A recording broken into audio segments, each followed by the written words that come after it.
à l'hôpital d'Onka, on a une unité de prise en charge des enfants atteints de cancer.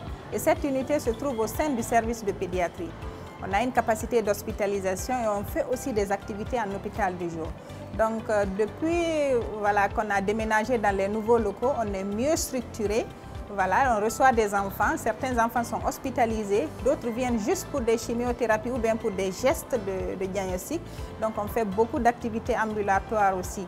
Et on a une équipe de médecins, on est 2 médecins oncopédiatres, on a une équipe d'infirmières qui est formée. Et voilà, donc tout le monde nous assiste dans cette prise en charge et franchement ça se passe bien. On reçoit de plus en plus d'enfants qui arrivent parce qu'ils sont diagnostiqués de cancer. On reçoit beaucoup d'enfants qui sont atteints de rétinoblastome. Alors le rétinoblastome, c'est quoi? C'est une tumeur. C'est une tumeur de la rétine. Et je vais plutôt parler sur les signes précoces qui permettent d'orienter vers le rétinoblastome. Et ces signes, c'est quoi? C'est une tache blanchâtre qu'on voit au niveau de l'œil de l'enfant, ou bien un enfant qui a un strabisme. Donc ces signes, ce sont les signes précoces de cette maladie. Mais malheureusement, nous, quand on reçoit des enfants, on les reçoit avec une tumeur qui est extraorbitaire, une grosse tumeur, c'est-à-dire ces enfants ont déjà consulté dans des centres de santé ou dans d'autres hôpitaux et ils ont pris des traitements jusqu'à ce que la maladie évolue et ils arrivent à un stade vraiment avancé, parfois avec des métastases. Donc c'est la tumeur qu'on reçoit de plus en ce moment. Et ensuite, il y a les leucémies. Les leucémies, c'est ce qu'on appelle le cancer du sang, c'est-à-dire la moelle osseuse de l'enfant ne fabrique pas les bonnes cellules, fabrique plutôt des cellules qui ne sont pas normales, qui ne doivent pas se retrouver dans la circulation. Et ça crée d'autres problèmes. Et la difficulté qu'on rencontre à ce niveau, c'est que les enfants, quand ils arrivent, je trouve qu'ils ont déjà consulté dans plusieurs structures de santé.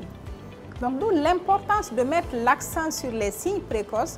Voilà, comment reconnaître les signes des cancers de l'enfant en vue de les orienter dans les structures qui peuvent assurer la prise en charge. Donc il y a les leucémies, il y a le lymphome de Burkitt. Voilà, le lymphome de Burkitt, c'est une tumeur aussi qui est très fréquente. Des enfants qui arrivent avec une tumeur maxillofaciale, de grosses tumeurs, parce qu'au début, quand ils ont consulté les agents de santé, ils ne se sont pas rendus compte que c'est une maladie cancéreuse. L'enfant a reçu des traitements et la tumeur a eu le temps de se développer. Alors, ce sont les tumeurs qu'on reçoit le plus à l'unité. Bien évidemment, on reçoit d'autres cancers aussi, mais qui sont moins fréquents que les cancers que je viens de citer là. Alors, l'action commune, c'est quoi? C'est la sensibilisation d'abord. Il y a le volet sensibilisation, c'est-à-dire sensibiliser les parents à consulter les structures de santé dès qu'ils sentent que l'enfant est malade.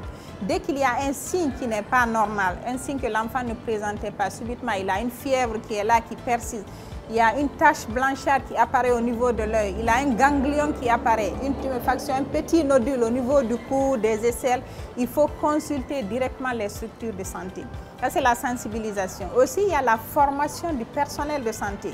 Parce que même si les parents consultent dans des structures de santé, il faut qu'ils trouvent un personnel qui sache reconnaître les signes précoces.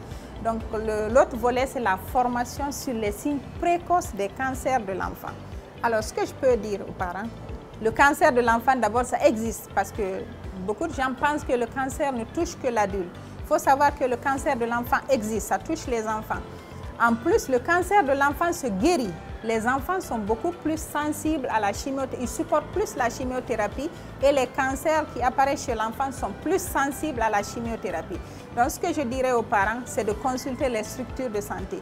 Dès que l'enfant est malade, il faut voir le médecin et voir le médecin qui va demander des analyses, faire des prélèvements de sang et essayer de voir quelle est la cause de cette maladie. Et si ça se trouve que c'est un cancer, il y a des équipes qui assurent la prise en charge. Il y a des équipes qui assurent une bonne prise en charge et l'enfant a des chances de guérir. Mais pour ça, pour augmenter les chances de guérison, il faut consulter très tôt dans les structures de santé.